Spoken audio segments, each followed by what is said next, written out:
പക്ഷെ കഞ്ചാവ് ഉപയോഗിച്ച് ശരിയാണെന്ന് ഞാൻ ന്യായീകരിക്കുന്നില്ല. വേടനെ കഞ്ചാവ് ഉപയോഗിക്കുന്നത് തെറ്റ് തന്നെ, ന്യായീകരിക്കുന്നില്ല. ഇയാൾ വെറും ഒരു തെറിപ്പാട്ടുകാരനായിട്ടാണ് ഇപ്പോൾ കേരളത്തിലെ സമൂഹം ഇയാളെ കാണുന്നത്. വായനയുടെ ഒരു വലിയ ഒരു മഞ്ഞിൻ്റെ ഉള്ളിൽ ഇയാളുടെ ഉള്ളിലുണ്ട്. അയാളെ അംഗീകരിക്കാൻ കേരളത്തിലെ ഒരു പുതിയ തലമുറ തയ്യാറായി എന്നതാണ് ഈ കഴിഞ്ഞ ഒരു 10-25 വർഷത്തിനിടയിൽ കേരളം കണ്ട് ഏറ്റവും പോസിറ്റീവായിരിക്കുന്ന ഒരു ചലനം. ഈ വേടൻ എന്ന് പറയുന്ന പയ്യനെ കേരളത്തിലെ പുതിയ തലമുറ സ്വീകരിച്ചു എന്നുള്ളതാണ്, അവനെ അംഗീകരിച്ചു എന്നുള്ളതാണ്. നമ്മളെത്ര ഭക്തിഗാനങ്ങളും നമ്മളെത്ര വിപ്ലവഗാനങ്ങളും പാടിയിട്ട് അതൊന്നും ആരും മൈൻഡ് ചെയ്തിട്ടില്ല.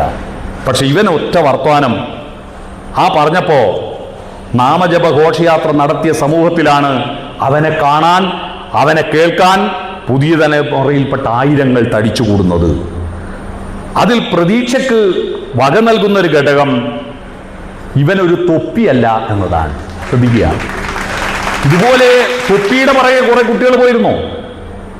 ആ തൊപ്പിമാരി കേരളത്തിലെ കുട്ടികളിങ്ങനെ റീലുകളുടെ പുറകെ പോയി തൊപ്പിമാരി ഇക്കിളിപ്പെടുത്തുന്ന റീലുകൾ ഉണ്ടാക്കി ചില കുടുംബങ്ങൾ ബാക്കി എല്ലാ പണി ഉപയോഗിച്ചിട്ട് ഇതിനായിട്ട് മെനക്കെട്ടിരിക്കുക. ഭാര്യയും ഭർത്താവും കുട്ടികളും കൂടി റീൽ ഉണ്ടാക്കുക വിടുക.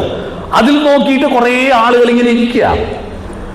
അതിലൊന്നും തന്നെ ഉള്ളി തോല് പൊളിച്ച പോലെ അവസാനം പൊളിച്ചാലും ഒന്നും ഉണ്ടാവില്ല. അതിൽ വെറും കുറെ കോമഡികൾ അവതരിപ്പിക്കുന്നു, അത്രയേ ഉള്ളൂ.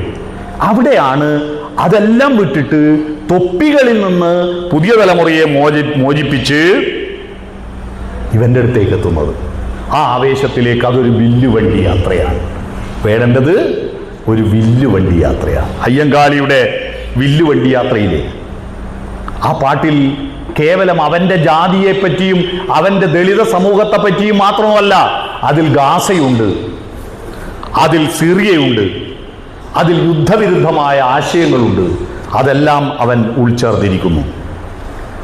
അങ്ങനെയുള്ള ആ നിഷാദ ശബ്ദം വിടംബഗാഥകൾ കേട്ടും സുരരണയും എന്ന് കുമാരനാശാൻ പറയുന്നുണ്ട്. അനുകരണ സംഗീതം കേട്ടിട്ടും പോലും എന്നാൽ ഇത് സരള മനോഹരമായ സത്യഗാനമാണ് എന്ന് ലീലയുടെ കരച്ചിലിന് മദനൻ വരുമോ എന്നതിന് ആശാൻ പറയുന്നുണ്ട്, ഇത് സരള മനോഹരമായ സത്യഗാനമാണ്.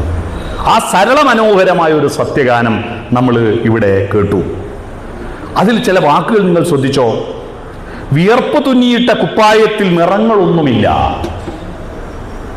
കിനാവിന്റെ കൊട്ടാരത്തിൽ മന്ത്രിയും രാജാവും ഞാൻ തന്നെ. വിയർപ്പ് തുന്നിയിട്ട കുപ്പായമാണ്, അതിൽ ഡെക്കറേഷനുകളൊന്നുമില്ല, നിറങ്ങളുടെ ഡെക്കറേഷൻ ഒന്നുമില്ല.